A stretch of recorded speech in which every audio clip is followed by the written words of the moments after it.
But it's not as if God doesn't know what that's about, because Jesus also died. And it's not that he didn't come up with an answer, which is the resurrection. What's the resurrection? Ask me when I've been through it. Except it had to be real, because these people describe it like it's real, not like it's symbolic.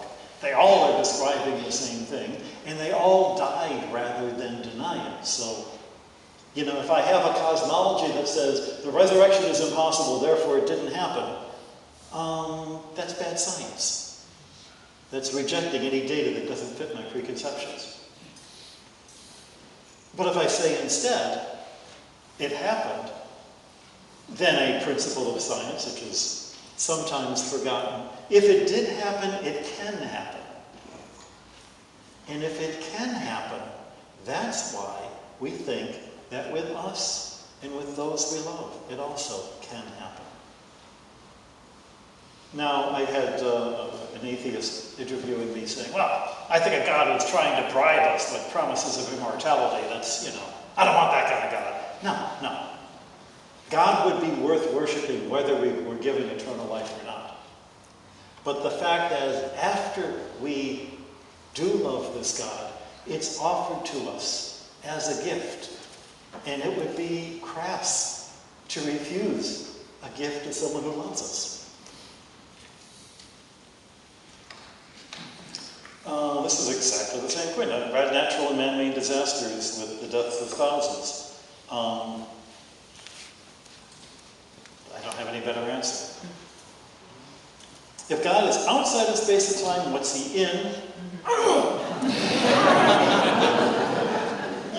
That's the same question as if the Big Bang is banging, what is it expanding into?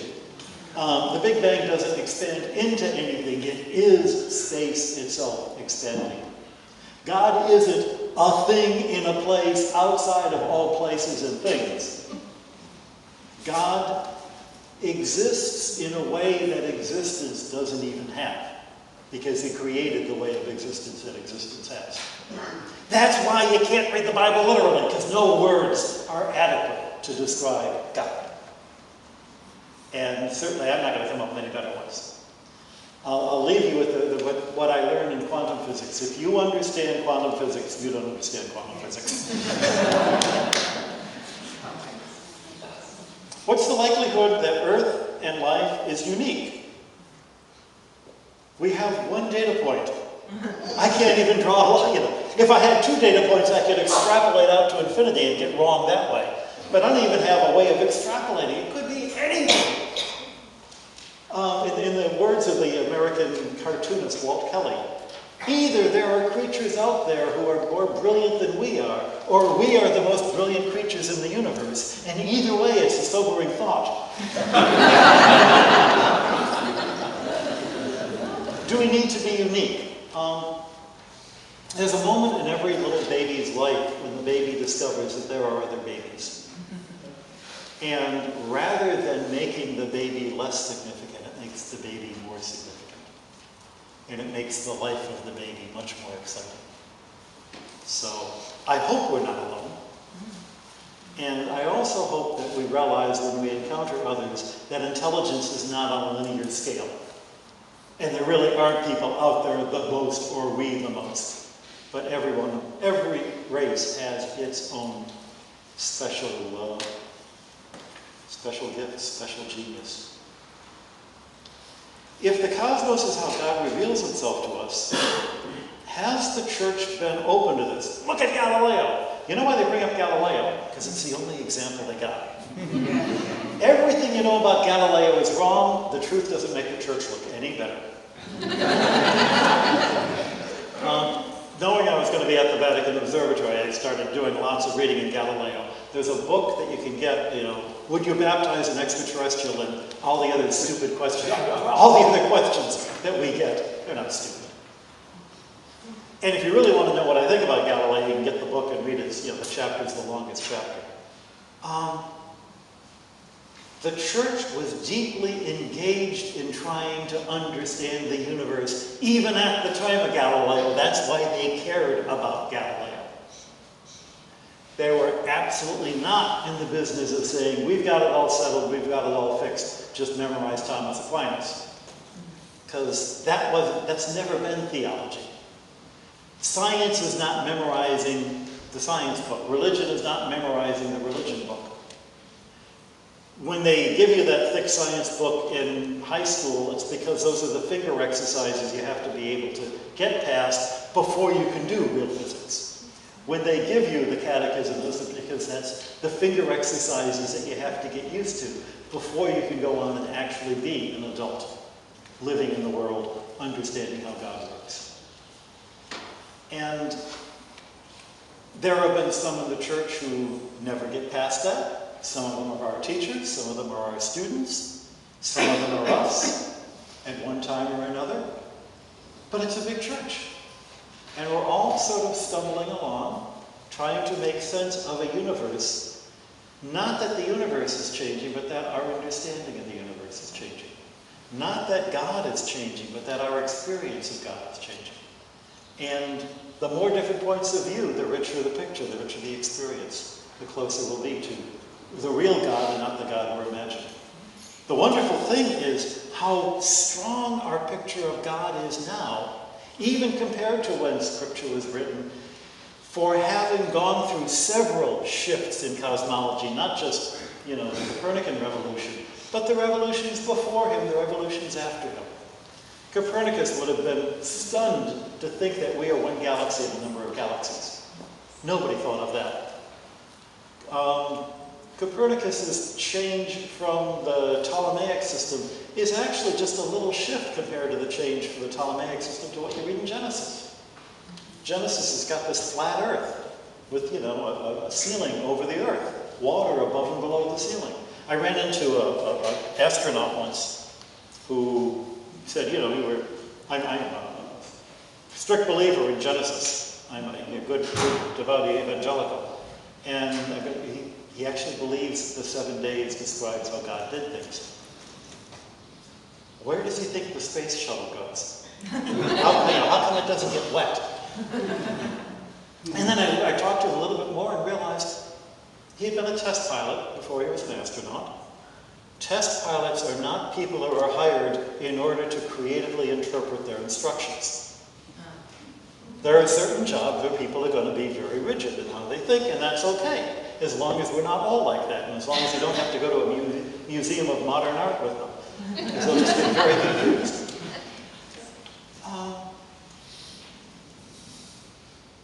What is my view of intelligent design? Intelligent design is a phrase that by itself has a wonderful history and which has been hijacked by people who want to turn it into a very narrow. If you believe in God, the Creator, and you look at creation with that belief, you will see everywhere evidence of His loving presence. That I could call design. Although it's much more, it's design only at the deepest level.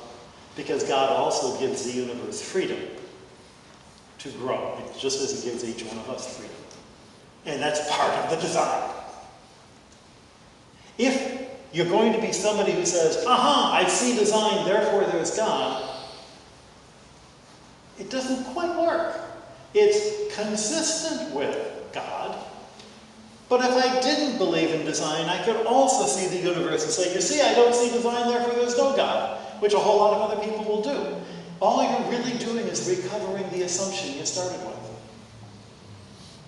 And that's why I say it's important to me that you recognize the reason I believe in God is not because it's something I saw in science.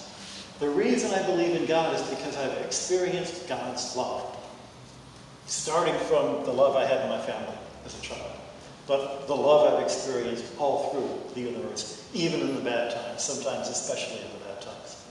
And given that, all right, there is this experience of God and love, the God I experience in Scripture, the God I experience in prayer, then, knowing this, I also see God in creation and see God in a whole new and richer way. But that first belief has to be there. If you're only going to believe in God because I don't have any idea how that could have happened naturally, therefore God must have done it, you're back to believing, and I have no idea how the lightning bolt fell down, therefore Zeus must have thrown it. And that's not the God of Christianity. It's not the God I believe in. You're back to being the pagan gods again. The universe reflects its creator. What about the violence? What about the supernova and black holes? That's partly the question of natural evil that I don't have an answer for. Partly also a sense of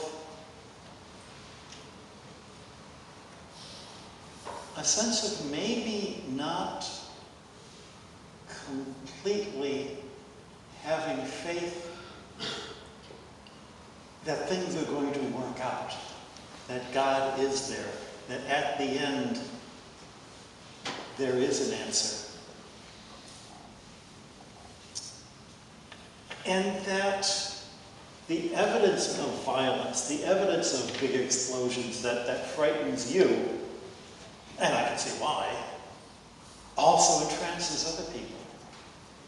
You know, I'm thinking of a friend of mine that only goes to movies that have rocket ships in blowouts, you know, because that's what is exciting to him. That's what's, you know, I don't want to be in one of those rocket ships. I don't want to blow up.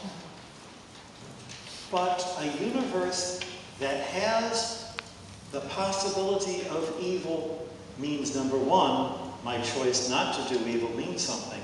Number two, the fact that I encounter evil means that I can do this to fight against the evil. That I can do as a way of expressing my love for God. God's given me something to do. God gives me the earth, He didn't give me a garden. Does that make sense? How old's the universe? And how can we ever be sure? We can't be sure. We can never be sure. The best we can do is say, given the evidence in front of us today, the best way we have of putting together everything we understand says, we see the universe expanding, we see the rate that it expands, because light travels at a finite speed. When we're looking at something very far away, we're looking at something very far back in time, so we actually have information from the past. And we can tie what we see now with what we see in the past. And everything is consistent with the Big Bang happening 13.7 billion years ago. And if anybody here is not familiar with the truth, that the Big Bang as a scientific theory was developed by Georges Lemaitre, who happened to be a Catholic priest. So there's nothing anti-biblical about it. And he himself refused to let people even say it was pro-biblical, because he was enough of a scientist to know, maybe my theory's wrong. Maybe in 100 years' time we'll go, yeah, that's right, but.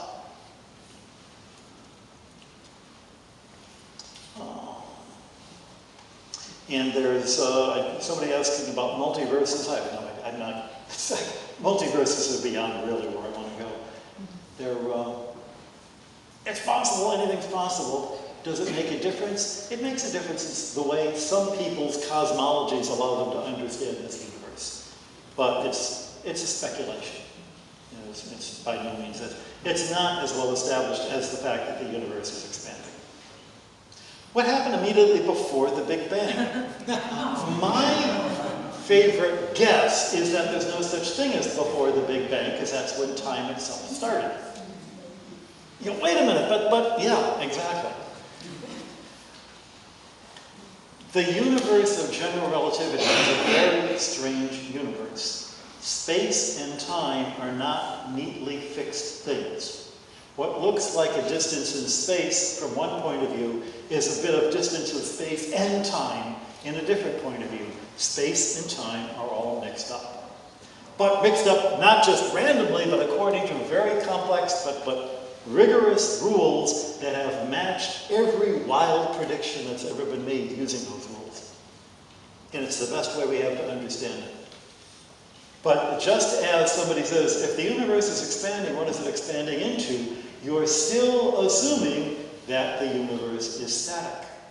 The fact that it's expanding means it's not static. There isn't a thing it expands into.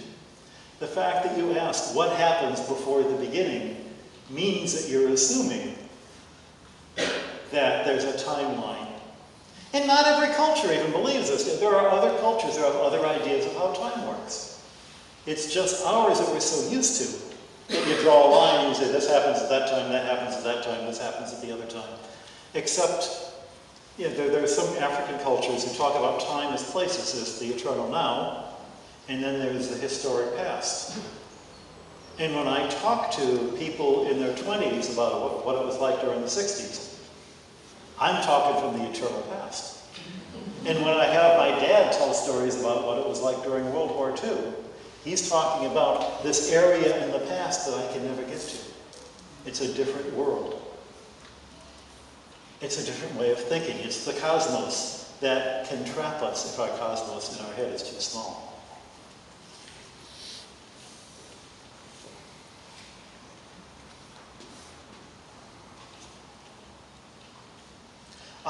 There are people who claim there's never been a moon landing. What do I say? Great authority, people on the radio. Yeah, I'm reminded of the fellow representing the Flat Earth Society who said, the world really is flat, and we've got believers all around the world who believe that. As a geologist, I have actually worked with rocks brought back from the moon. And they are chemically different from the rocks we have on Earth, and they are chemically different in a way that could not be done naturally. And trust me, 50 years ago when we got these rocks, we couldn't have done that in our laboratories. They could not have been faked. I also have talked to, and you could do the work. It would cost more to fake the moon landing than to actually go to the moon. We're there. Not only that, you can see spacecraft. I saw rockets being launched into space. You can see them from Florida. You can see them. A friend of mine saw one of the moon rockets when he was a kid flying over New Jersey, which is a far, far distance from Florida where it was launched from. People can go outside now and see the space station for your own eyes. The interesting thing is, why are people so committed to believing it never happened? It's not the only time this has happened. The great belief in the Middle Ages was that Rome was a time when everything was wonderful and we've fallen behind. And if you live in Italy and you're surrounded by these beautiful Roman ruins, you think we could never build that. But apparently, a historian has told me, there were people in Florence in the 1400s who didn't believe that the great Duomo in Florence had been built 100 years ago. It must have been the Romans who did that. We could never have done that. Why people act that way, I don't know.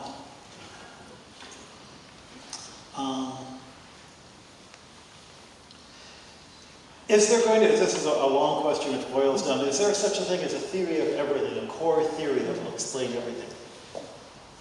Rather, this is a picture I got from my dad. Knowledge is like an island. The more you know, the bigger your island. But the bigger the island, the longer the shoreline, which is the boundary between what you know and what you know you don't know. And so, as you learn more, you become more and more aware of the things you didn't know. So you never run out. On the other hand, if you find somebody who knows everything, it's because his island is really small. And likewise, you can say it's not only knowledge that works that way. I think good